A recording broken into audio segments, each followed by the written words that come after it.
Hello friend, myself Akhil Kumar Rajput. Welcome to my channel technical engineering study. आज के lecture में हम लोग बात करने वाले हैं एल्स इफ लेटर स्टेटमेंट के बारे में।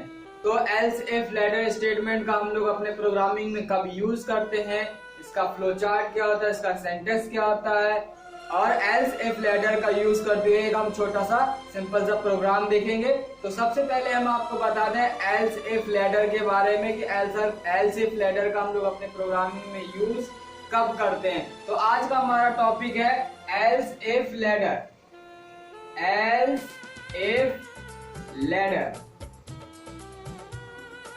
तो एल्स इफ लेटर का हम लोग अपने प्रोग्रामिंग में कब यूज करते हैं, जब हमें एक से अधिक कंडीशंस को चेक करना होगा अपने प्रोग्राम में, तब हम लोग एल्स इफ लेटर स्टेटमेंट का यूज करेंगे। तो जब हमें अपने प्रोग्राम में एक कंडीशन से अधिक यानी कि 2 कंडीशन या 3 कंडीशंस को चेक करना होगा, तब हम लोग एल्स इफ लेटर स्टेटमेंट का यूज करेंगे। तो एल्स इफ लेटर स्टेटमेंट का यूज कब करते हैं, जब हम अपने प्रोग्राम में एक से अधिक कंडीशंस को चेक करना होगा, तब हम लोग एल्स इफ लेटर स्टेटमेंट का यूज करेंगे।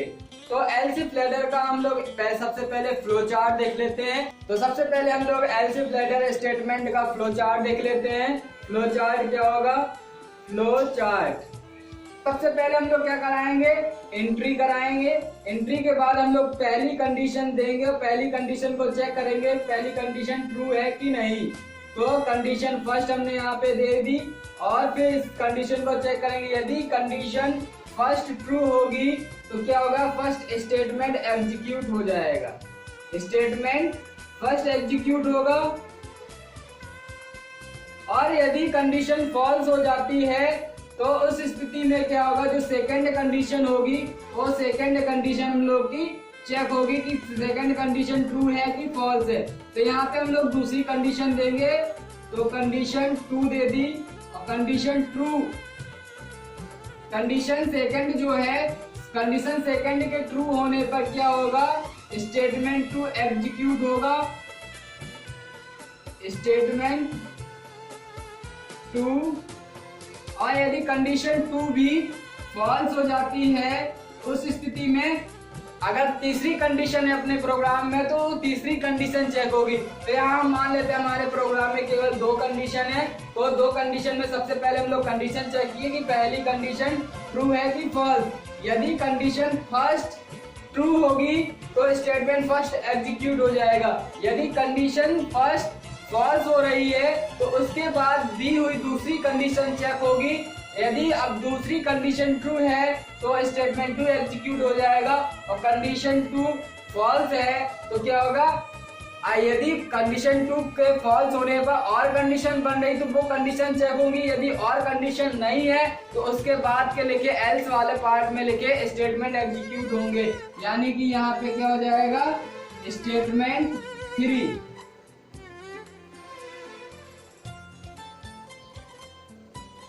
फिर इन सब के बाद क्या होगा,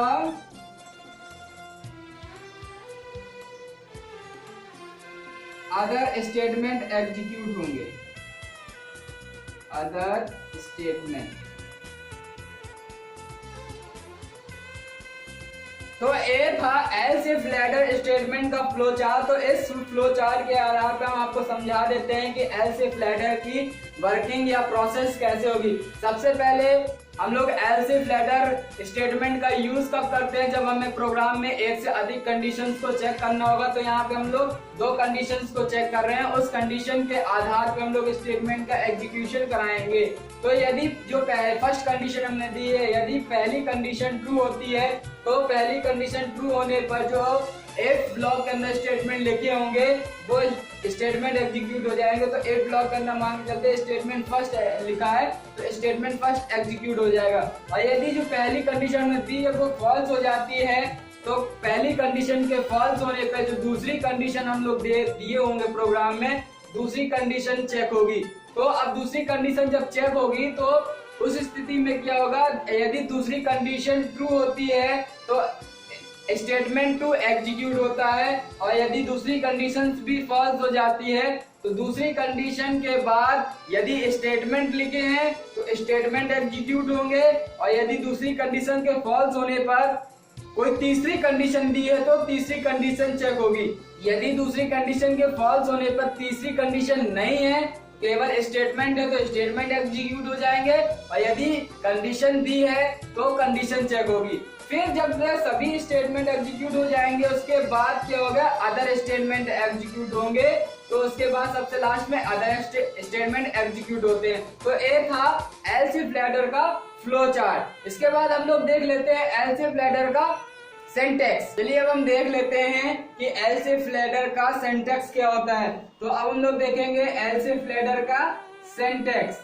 तो एल्स इफ लैडर के सिंटैक्स में सबसे पहले हम लोग क्या करेंगे, इफ कीवर्ड के बाद पैरेंथेसिस के अंदर फर्स्ट कंडीशन को चेक करेंगे, यानी कि यहाँ पे हम लोग पैरेंथेसिस में क्या देंगे, इफ कीवर्ड के बाद पहली कंडीशन देंगे।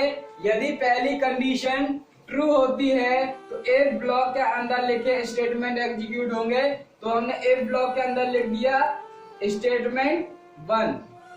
तो क्या होगा, जब कंडीशन ट्रू होगी, जो पहली कंडीशन हमने दे रखी है, पहली कंडीशन यदि ट्रू हो रही तो स्टेटमेंट 1 एग्जीक्यूट होगा, और यदि पहली कंडीशन फॉल्स हो जाती है तो उसके बाद हम लोग दूसरी कंडीशन को चेक करेंगे। तो दूसरी कंडीशन को हम लोग कैसे चेक करेंगे, एल्स और उसके बाद स्पेस देके इफ लिखेंगे।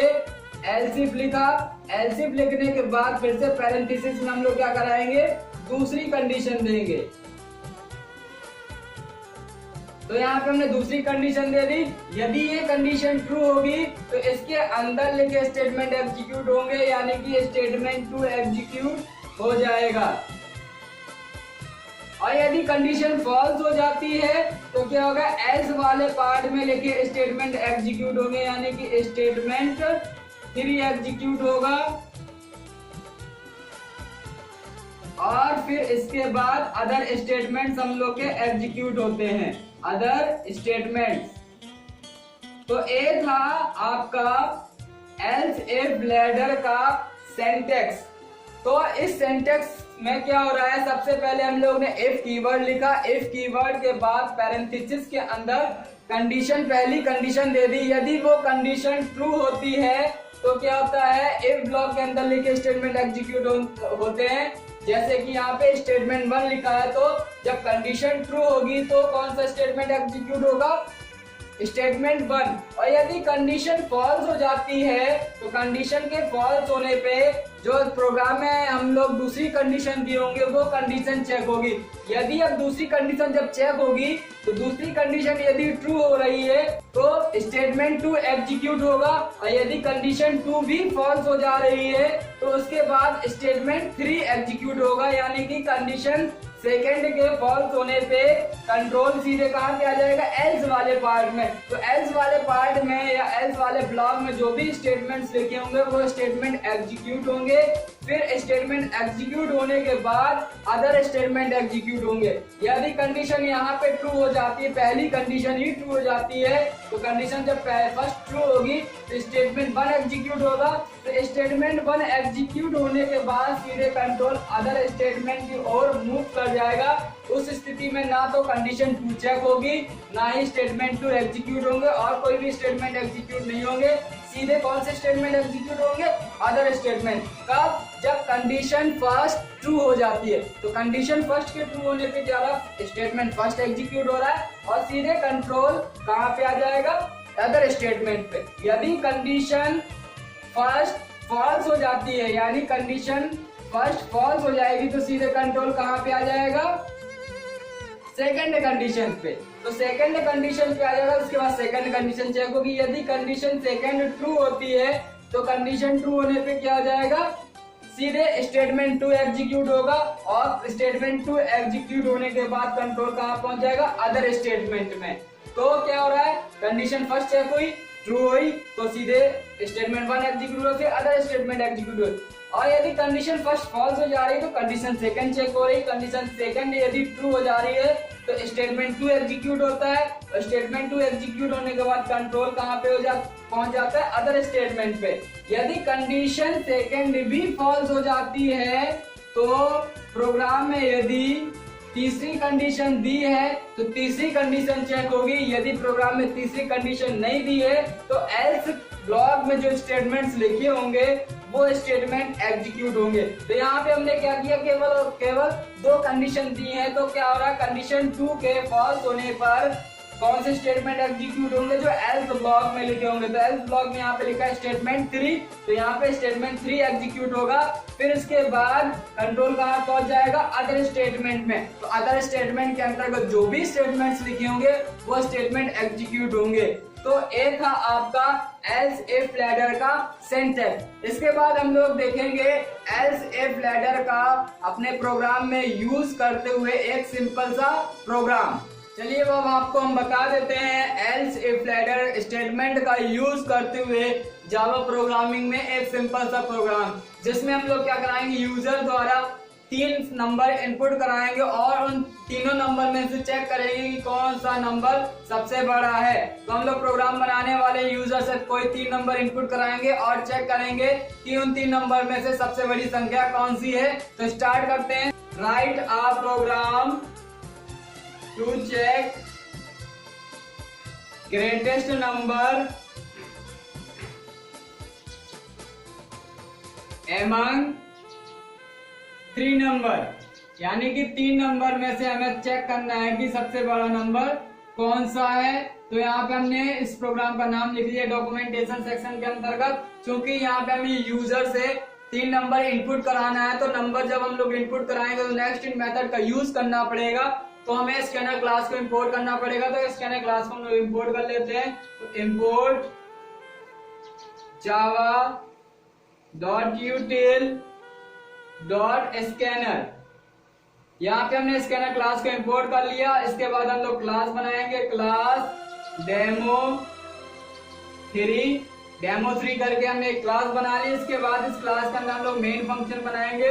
मेन फंक्शन बना लेते हैं पब्लिक स्टैटिक वॉइड मेन, और इसके अंदर पैरामीटर पास कर लेंगे स्ट्रिंग ARGS और सब स्क्रिप्ट लगा के पैरेंथेसिस को क्लोज कर लेंगे। अब इस मेन फंक्शन के अंदर हम लोग अपना प्रोग्राम को डेवलप करेंगे।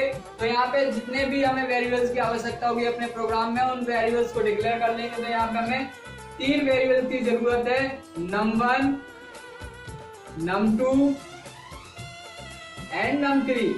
3 नंबर स्टोर करना है, तो तीनों नंबर को स्टोर करने के लिए हमने 3 वेरिएबल्स का यहाँ पे यूज कर लिया, num1, num2 एंड num3। इसके बाद हम लोग क्या कराएंगे, स्कैनर क्लास को ऑब्जेक्ट बना लेंगे।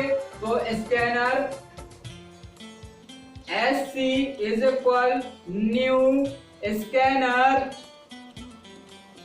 और पैरेंथेसिस के अंदर लिख लेंगे हम लोग सिस्टम डॉट इन, और ये हो जाएगा स्कैनर क्लास को ऑब्जेक्ट। अब हम लोग क्या कराएंगे, यूजर को एक मैसेज दे देंगे कि भाई इंटर 3 नंबर। तो यहाँ पे यूजर को मैसेज देने के लिए हम लोग यूज करते हैं system dot out dot println एलन। मैसेज देंगे कर्ली मैसेज देंगे पैरेंथेसिस के अंदर डबल इनवर्टेड कॉमा में इंटर 3 नंबर। यूजर को मैसेज मिल जाएगा। यूजर इसके बाद क्या करेगा, 3 नंबर इनपुट कराएगा। तो तीनों नंबर को हम लोग स्टोर कर लेंगे।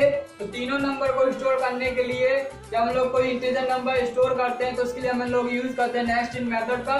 तो नेक्स्ट इन मेथड का यूज करते हैं तो तीनों नंबर को स्टोर कर लेंगे। तो जो पहला नंबर हम लोग स्टोर कराएंगे कहाँ पे, num1 में। तो num1 is equal to sc dot next int method. इसके बाद दूसरा नंबर जो इनपुट कर रहा है यूजर उसे स्टोर करेंगे num2 में। तो लिखेंगे num2 is equal to sc dot next int. फिर तीसरे नंबर को हम लोग स्टोर कर लेंगे num3 is equal sc dot next int method.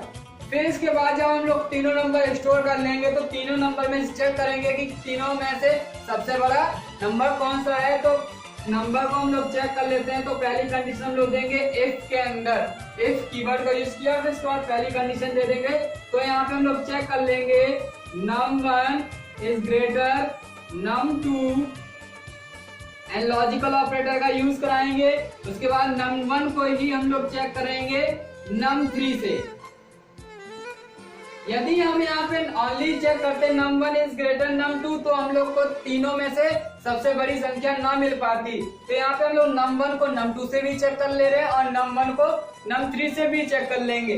तो जब यदि दोनों कंडीशन ट्रू हो जाएंगी तो इसके बाद के स्टेटमेंट एग्जीक्यूट हो जाएंगे, यानी कि इफ ब्लॉक के अंदर जो स्टेटमेंट लिखा होगा तो एग्जीक्यूट हो जाएगा। यदि इन दो में से कोई एक कंडीशन फॉल्स हो जाती है तो पूरी कंडीशन फॉल्स हो जाएगी। तो उसके बाद जो एल्स इफ में कंडीशन लिखी होगी वो कंडीशन चेक होगी। तो यहाँ पे हम लोग इस कंडीशन पे ट्रू होने पर एक मैसेज दे देंगे। तो मैसेज देने के लिए यूज करेंगे system dot out dot println greatest number is equal double inverted comma close, इसके बाद प्लस ऑपरेटर का यूज करेंगे और फिर num1 वेरिएबल को हम लोग प्रिंट कर लेंगे। और यदि कंडीशन हो जाती है फॉल्स, कंडीशन फॉल्स होने पे हम लोग आगे प्रोग्राम और बनाएंगे।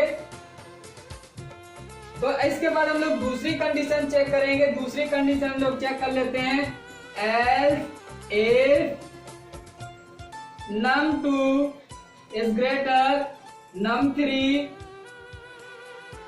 and num2 is greater num1। तो हम लोग कंडीशन चेक कर ले रहे हैं। यहाँ पे हम लोग कंडीशन चेक कर ले रहे हैं कि num2 num3 से बड़ा है और num2 num1 से बड़ा है। तो यदि दोनों कंडीशन ट्रू होंगे तो इसके अंदर के लिखे स्टेटमेंट एग्जीक्यूट हो जाएंगे। यदि कंडीशन हो जा रही है फॉल्स तो एल्स ब्लॉक में लिखे स्टेटमेंट एग्जीक्यूट हो जाएंगे। तो इसके बाद जो स्टेटमेंट लेके हम लोग लिख लेते हैं। तो इसके बाद यदि दोनों कंडीशन ट्रू है तो सबसे बड़ी संख्या कौन सी हो जाएगी, num2, यानी कि जो num2 में वैल्यू स्टोर होगी वो वैल्यू सबसे बड़ी होगी। तो यहाँ पे हम लोग प्रिंट कर लेते हैं system dot out dot println और greatest number double inverted comma close, फिर प्लस ऑपरेटर का यूज कराएंगे और num2 को हम लोग प्रिंट कर लेंगे। यदि इफ में दी हुई कंडीशन भी फॉल्स हो जा रही है और एल्स इफ के अंदर दी हुई कंडीशन भी फॉल्स हो जा रही है तो उस स्थिति में क्या होगा, तीसरी कंडीशन चेक होगी। यदि हमने अपने प्रोग्राम में तीसरी कंडीशन मेंशन की होगी तो तीसरी कंडीशन चेक होगी और यदि तीसरी कंडीशन मेंशन नहीं की है तो उस स्थिति में क्या होगा, एल्स वाले ब्लॉक में लिखे स्टेटमेंट्स एग्जीक्यूट होंगे। तो यहाँ पे हम लोग एल्स वाला ब्लॉक बना लेते हैं। तो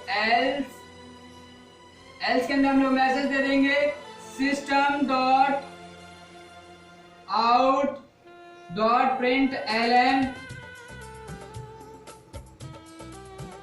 ग्रेटेस्ट नंबर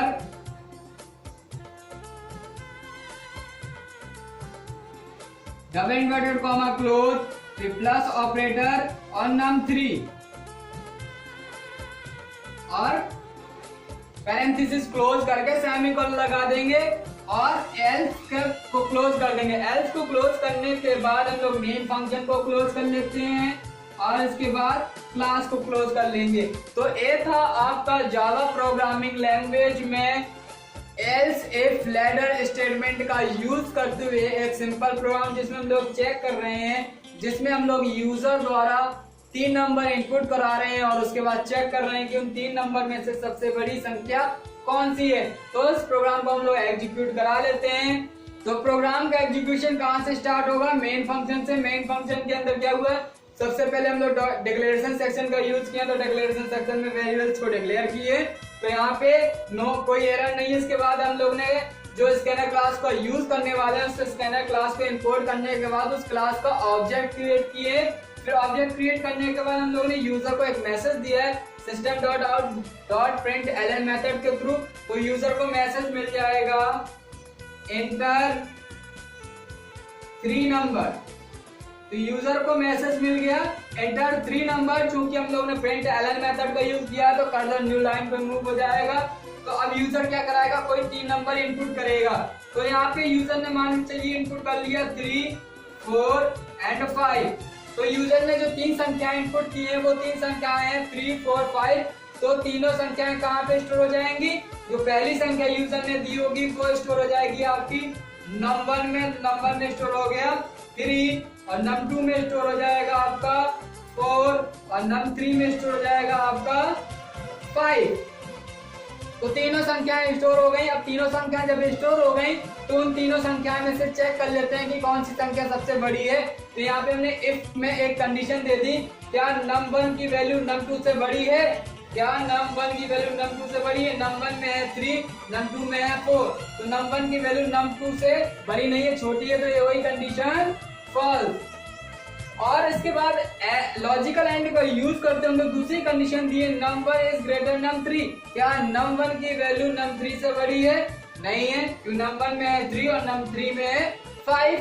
तो ये कंडीशन यहाँ भी हो जाएगी फॉल्स। जब कंडीशन दोनों फॉल्स हो गई तो इफ ब्लॉक के अंदर लिखे स्टेटमेंट एग्जीक्यूट नहीं होंगे।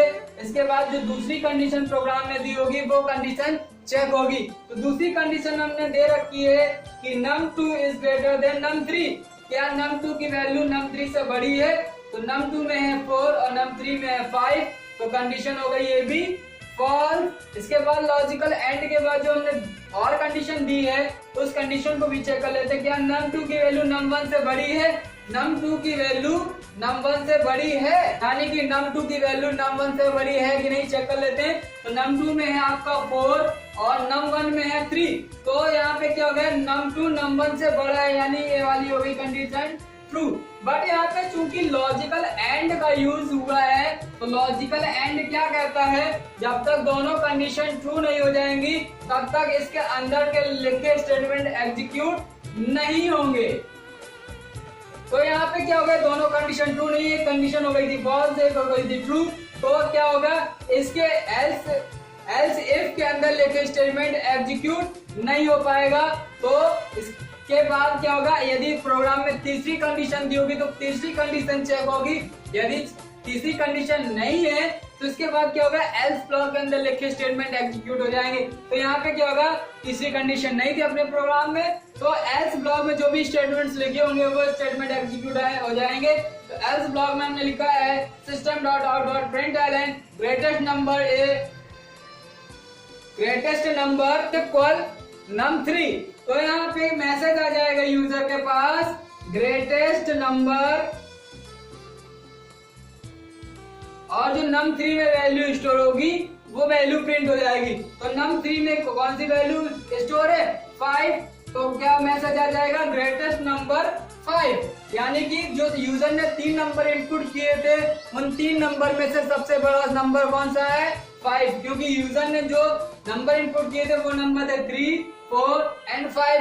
तो इन 3 नंबर में सबसे बड़ा नंबर हो गया 5। तो इस प्रकार एल्स इफ लैडर के थ्रू हम लोग अपने प्रोग्राम को डेवलप कर सकते हैं।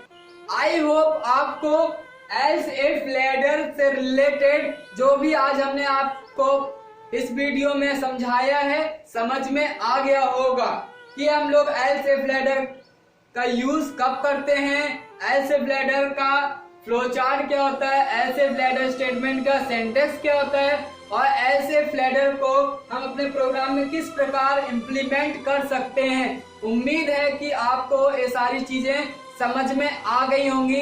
यदि आपको किसी भी प्रकार का किसी भी टॉपिक में डाउट है तो आप हमें कमेंट बॉक्स में जाके बता सकते हैं। और यदि आपको वीडियो अच्छा लगा है तो वीडियो को लाइक और चैनल को सब्सक्राइब करना ना भूलें, और वीडियो को जितना अधिक से अधिक हो सके शेयर करें ताकि अदर स्टूडेंट्स भी अपने स्टडी को कंटिन्यू रख सकें। धन्यवाद।